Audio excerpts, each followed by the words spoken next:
on voit que le journalisme citoyen a pris le dessus, quoi, dans le monde entier. Ouais.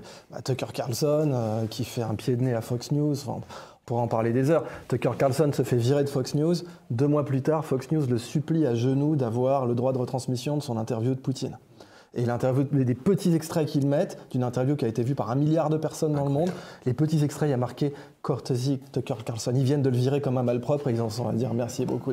Donc on voit vraiment un changement de ce point de vue-là. Comme quoi il peut y avoir une vie aussi après les médias. Au contraire, c'est même aujourd'hui. Les médias mainstream. Les médias mainstream sont en train de mourir aux États-Unis. On le voit aussi dans les audiences. Le Guardian a perdu 80% de son lectorat. L'Express touche 7 millions annuels de subventions parce qu'ils n'ont plus de lecteurs. Donc ouais, mais c'est sincère, ils sont en effet sous perfusion.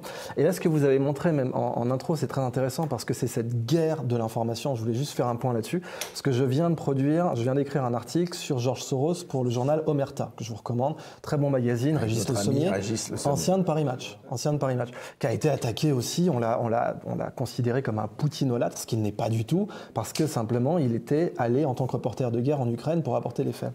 Et quand j'ai préparé mon article sur Soros, impossible de trouver quoi que ce soit de négatif sur lui sur ChatGPT. Rien. Je dis bien rien. Et bien sûr, j'ai fait mon travail de journaliste, j'ai enquêté. Ça m'a pris plusieurs mois. Alors c'est ce qu'on appelle, Wikipédia par exemple appelle ça un nettoyage de courtoisie, un blanchiment de courtoisie. Vous avez certaines pages qui vont être impeccablement propres, toutes les controverses seront enlevées, et c'est celle de Thierry Breton par exemple. Si vous allez sur la page de Thierry Breton, c'est pas moi qui l'ai découvert, c'est Amélie Ismaili, la journaliste d'investigation, elle vous dira, vous vérifiez vous-même, parce que dans le back-office de la page, vous pouvez y aller, toutes les controverses de Thierry Breton, et il y en a, les suicides chez France Télécom, les détournements de fonds, des vraies affaires, des trucs très graves. Eh bien, la page dit, c'est quelqu'un de bien, on a décidé d'enlever tout ce qui est négatif vis-à-vis de lui, on a fait un blanchiment de courtoisie. Par contre, vous le savez, pour Didier Raoult, le professeur Perron, Alexandra Orion-Code ou votre serviteur, eh bien, on a plutôt un noircissement de courtoisie. Parce qu'il faut savoir que Telegram, les Russes ne l'ont pas fermé, mais ils avaient 1 milliard de raisons de fermer Telegram. C'est quand même sur Telegram que les Ukrainiens postaient les soldats russes tués. C'est sur Telegram, ils sont en pleine guerre, ils auraient le droit de fermer Telegram, ils l'ont pas fait.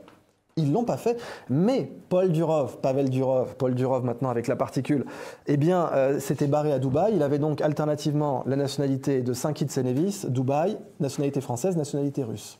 Les Durov, c'est pas n'importe qui. Ce sont les fils d'un grand universitaire russe, monsieur, donc le professeur Durov, philologue, spécialiste de Juvénal à l'université de Saint-Pétersbourg, et les 2 frères sont des surdoués. Donc, pour résumer, Pavel Durov a des dossiers. Parce que regardez juste pour conclure sur le moyen de pression que Musk a sur les gens qui attaquent X aujourd'hui. Vous aviez un politicien, je crois, d'Écosse, qui avait dit que Musk était raciste. Et Musk avait dit, mais c'est lui le raciste. On dit, mais pourquoi vous dites ça? Parce que j'ai vu ses messages sur X. Et oui, Musk, il a le droit de voir vos messages personnels sur X dans certaines conditions. Et donc, il est allé voir les messages personnels de ce monsieur qui, en fait, sortait des saloperies racistes à longueur de journée, d'après lui. Donc évidemment, il n'a plus rien dit. Mais Alexandre de Moraes, le juge de la Cour suprême au Brésil, Musk a sorti les dossiers sur lui. Vous voulez dire que Durov, il a peut-être tous les messages de Macron?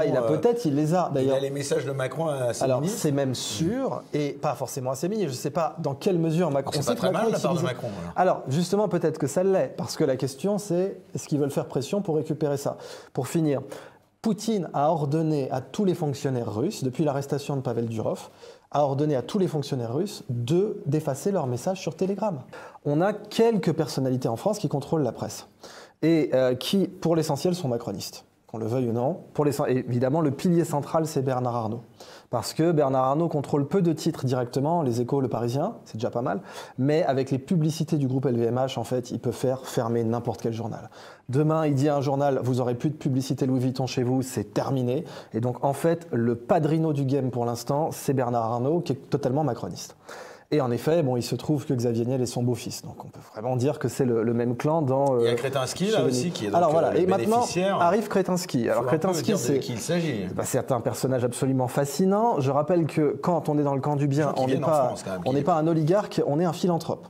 Donc Bill Gates, oui, mais c'est ça le truc, c'est-à-dire que les gens proches de Poutine, c'est les oligarques, mais les gens proches de Macron, c'est des milliardaires ou des philanthropes au choix.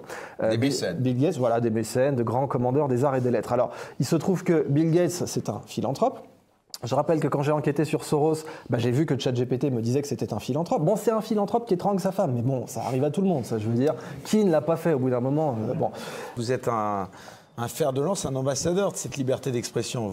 Merci beaucoup. Je reprends ce qu'a dit Romain. En fait, Clémenceau disait quand on est jeune, c'est pour la vie. Et là, il avait tout à fait raison. D'où RFK, qui nous impressionne à mort. On rappelle Robert Fitzgerald Kennedy, RFK, pardonnez-moi. Qui a rejoint Trump. Qui a rejoint Trump, et Tulsi Gabbard aussi. Et donc, toute sa famille, d'ailleurs, qui a crié. Pas toutes. C'est ce qu'a dit, c'est ce qu'a dit une certaine presse, mais pas toute sa famille, bien au contraire. Mais. En conclusion, un barrage, ça s'effondre d'un coup. Et donc, vous savez, une simple bulle d'air dans le béton d'un barrage, et normalement, il faut refaire tout le barrage. Aujourd'hui, ces médias-là sentent la bulle d'air. Donc oui, l'eau est toujours retenue, l'information est toujours retenue. Oui, en effet.